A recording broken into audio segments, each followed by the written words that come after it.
Assalamualaikum warahmatullahi wabarakatuh.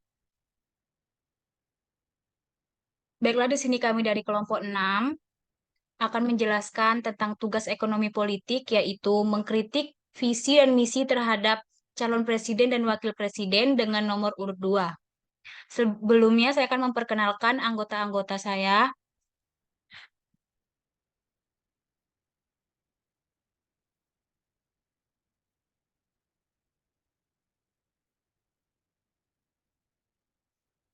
Yang pertama itu ada Binari Eksakta Putri dengan NIM 20.000 1003, Fitriana Lestari dengan NIM 20.111, Mita Deviliana dengan NIM 20.119, Delima Sirmanopianti dengan NIM 20.124, Zarifah Janatun Nisa dengan NIM 20.129, dan Ulfa Wulandari dengan NIM 20.133.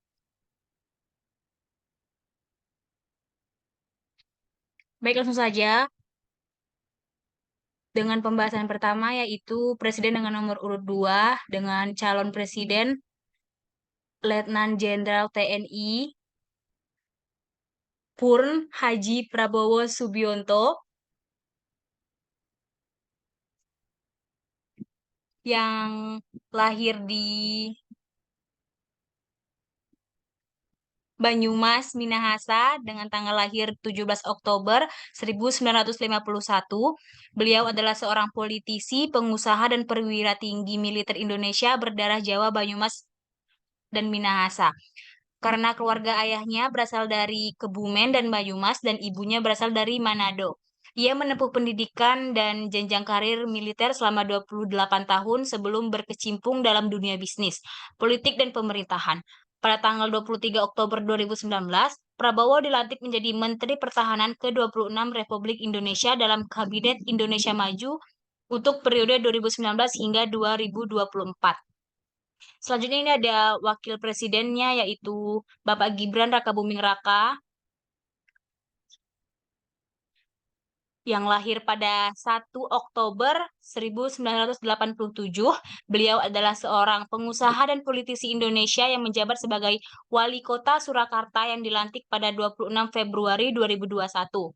Beliau juga merupakan putra sulung dari Presiden Republik Indonesia, yaitu Joko Widodo. Gibran merintis bisnisnya dengan membuka usaha catering yang diberi nama Kelly Perry. Ia juga merupakan pendiri perusahaan kuliner martabak yang disebut Markobar.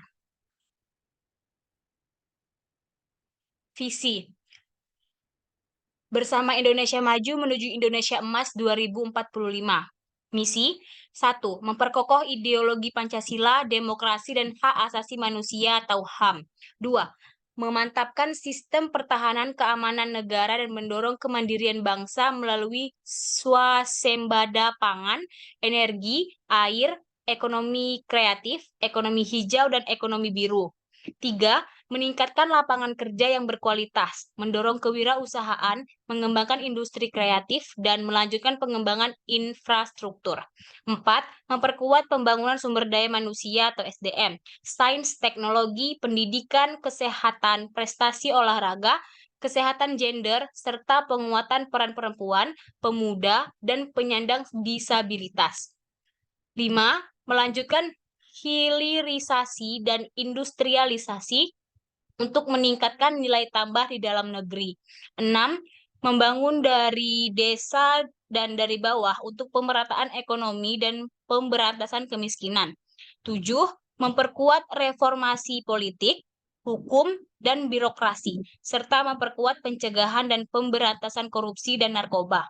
8. Memperkuat penyelarasan kehidupan yang harmonis dengan lingkungan, alam, dan budaya, serta peningkatan toleransi antar umat beragama untuk mencapai masyarakat yang adil dan makmur.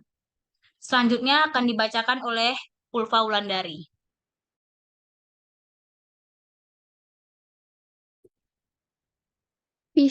Visinya bersama Indonesia Maju menuju Indonesia Emas 2045. Misinya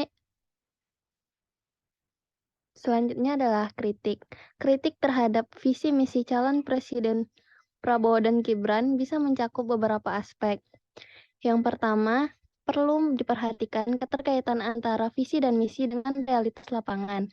Misalnya, dalam mencapai swasembada pangan, perlu dilakukan analisis mendalam terkait keberlanjutan pertanian dan dukungan terhadap petani. Yang kedua, perlu dicermati kejelasan langkah-langkah konkret dalam mencapai tujuan-tujuan tersebut. Misalnya, bagaimana rencana pembangunan infrastruktur akan mendukung pertumbuhan ekonomi dan peningkatan lapangan kerja. Selanjutnya, aspek keberlanjutan lingkungan dan toleransi antarumat beragama perlu dijabarkan lebih rinci, mengingat pentingnya menjaga keseimbangan antara pembangunan ekonomi dan pelestarian lingkungan serta keharmonisan sosial. Slide selanjutnya. Sarannya ialah, yang pertama, integrasi pembangunan ekonomi. Sertakan rencana integratif untuk memajukan pertumbuhan ekonomi yang berkelanjutan dengan memperhatikan pengembangan sektor-sektor strategis dan inklusi ekonomi. Yang kedua, pendidikan berkualitas.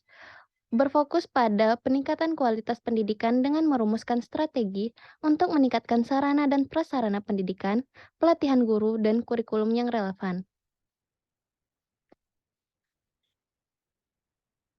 Lalu ada peningkatan kesejahteraan masyarakat. Sampaikan rencana konkret untuk meningkatkan kesejahteraan masyarakat termasuk program-program perlindungan sosial, akses layanan kesehatan, dan perumahan yang terjangkau.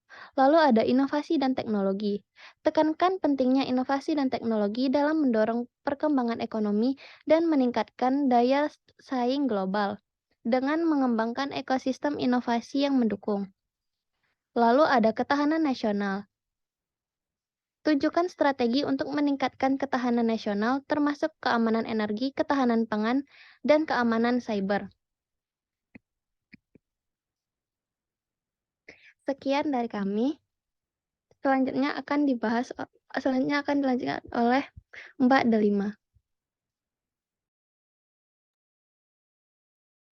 Baiklah, mungkin cukup itu saja kritik dan saran yang dapat kami sampaikan berdasarkan hasil diskusi kelompok 6 terhadap calon presiden nomor urut 2. Lebih kurangnya saya mohon maaf. Wassalamualaikum warahmatullahi wabarakatuh.